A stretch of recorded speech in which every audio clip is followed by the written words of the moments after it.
एक गांव के किनारे एक हरा भरा जंगल था। उस जंगल में हजारों पेड़ थे। उनमें से दो पेड़ गहरे दोस्त थे, जो एक दूसरे के अगल बगल उगे थे। अ- उस जंगल में कई शेर भी रहा करते थे। वे अन्य छोटे जंगली जानवरों का शिकार करते, उन्हें पेट भरते तक खाते और बचा हुआ मांस यूं ही छोड़कर चले जाते। सड़े हुए मांस के कारण जंगल में काफी बदबू फैलती थी और जंगल की हवा प्रदूषित होती थी। एक दिन दोनों पेड़ इसी विषय पर चर्चा कर रहे थे। एक पेड़ बोला, इन शेरों के कारण पूरे जंगल की हवा प्रदूषित हो गई है। यहां हर समय कितनी बदबू फैली रहती है। इन शेरों को तो खदेड़ कर जंगल से बाहर कर देना चाहिए। दूसरे पेड़ ने हां में हां मिलाते हुए कहा, बिल्कुल सही कहा दोस्त। हम सब इन शेरों से परेशान हैं। इन्हें भगाने के लिए हमें कुछ करना चाहिए। दोनों पेड़ों की बातें एक बूढ़ा और बुद्धिमान पेड़ सुन रहा था। वह कहने लगा, तुम दोनों की बातें मूर्खतापूर्ण है। ये तो सोचो कि इन शेरों के कारण हम सुरक्षित हैं। इनके डर से कोई लकड़हारा इस जंगल में लकड़ियां काटने नहीं आता। शेर चले गए तो हम भी कुछ दिनों के मेहमान होंगे।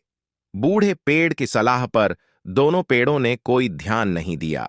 वे बस किसी तरह शेरों को जंगल से भागना चाहते थे। उन्होंने सोचा कि क्यों न किसी तरह शेरों को डराया जाए ताकि वे जंगल छोड़कर भाग जाएं। उसके बाद आपस में सलाह करके दोनों तेज आवाज के साथ अपने स्थान में हिलने लगे। उन्हें हवा का भी साथ मिला।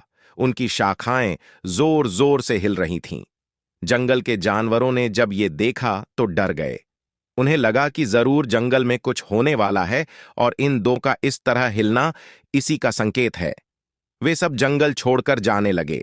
शेरों ने भी जंगल छोड़ दिया।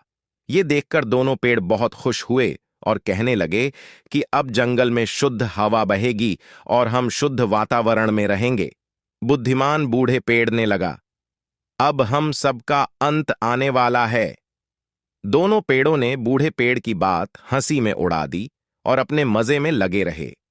वे खुशी से फूले नहीं समा रहे थे, लेकिन उनकी खुशी कुछ दिनों तक ही रही। जैसे ही गांव में बात फैली कि शेर जंगल छोड़कर चले गए हैं, कुछ लकड़हारे कुल्हाड़ी लेकर जंगल पहुंच गए। अब उन्हें शेरों का कोई डर नहीं था। वे बिना किसी डर के पेड़ों को काटने लगे। ये देख दोनों पेड़ बहुत डर गए और सोचने लगे कि उन्हें बूढ़े पेड़ की बात मान लेनी चाहिए थी, मगर अब वे कुछ नहीं कर सकते थे। कुछ दिनों बाद उनकी बारी भी आ गई और वे काट बहुत समय पहले की बात है। एक जंगल में एक शक्तिशाली शेर रहा करता था। उसे भूख लगती तो वह शिकार पर निकलता और जो जानवर उसके सामने मिल जाता उसका शिकार कर वह अपनी भूख मिटाता था। जंगल के सभी जानवर उससे डरते थे। एक दिन शेर ने एक बकरी का शिकार किया। जब वह उसे खाने लगा तो उसकी नुकीली सींगों से बुरी तरह घायल हो गया। उसे बहुत क्रोध आया और उसने तय किया कि जंगल में सींगों वाले जानवरों के लिए कोई जगह नहीं है। उसने पूरे जंगल में ये घोषणा करवा दी कि सींग वाले सभी जानवर जंगल से चले जाए। यह घोषणा सुनकर बेचारे सींग वाले जानवर क्या करते। सब में शेर का भय था, इसलिए जंगल से जाने की तैयारी करने लगे। उस जंगल में एक खरगोश भी रहता था। जब उसने भी शेर की घोषणा सुनी तो डर के मारे सारी रात सो नहीं पाया। अगली सुबह सींग वाले सभी जानवर जंगल से जाने लगे। उनमें से कई खरगोश के मित्र भी थे। खरगोश आखिरी बार अपने मित्रों से मिलने गया।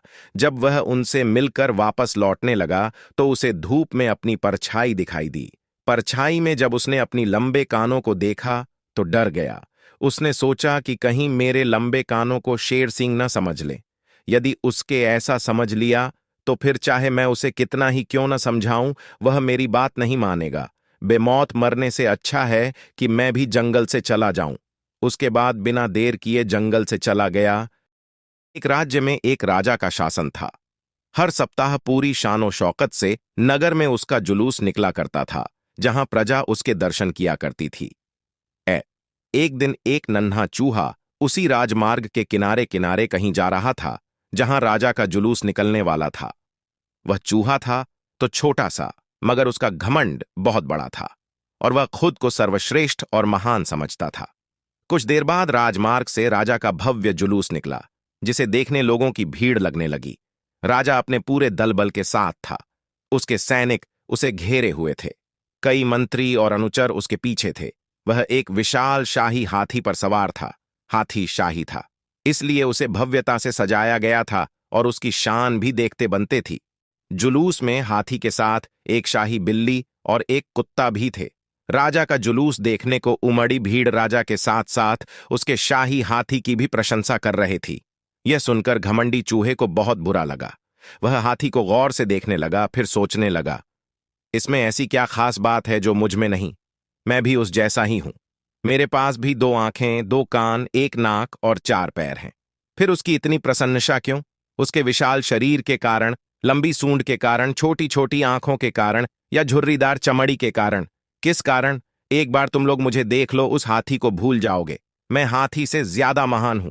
चूहा ये सब सोच ही रहा था कि शाही बिल्ली की नजर उस पर पड़ गई और उसकी लार टपक गई। जुलूस छोड़ा वह उसकी ओर लपकी। फिर क्या था? चूहा अपनी सारी महानता भूलकर दुम दबाकर भागा। भागते भागते वह हाथी के सामने आ गया। आगे बढ़ते हाथी ने उस पिद्दी से चूहे को देखा तक नहीं और अपना विशाल पैर उठा लिया। चूहा उसके पैर के नीचे कुचलने ही वाला था, मगर किसी तरह उसने खुद को बचाया। वहां से बचा तो खतरनाक कुत्ता सामने था जो उसे देखकर गुर्राया। चूहा पूरी जान लगाकर वहां से भागा और राजमार्ग के किनारे स्थित एक छेद में घुस गया। उसका सारा घमंड उतर चुका था। उसे समझ आ चुका था कि वह इतना भी श्रेष्ठ और महान नहीं।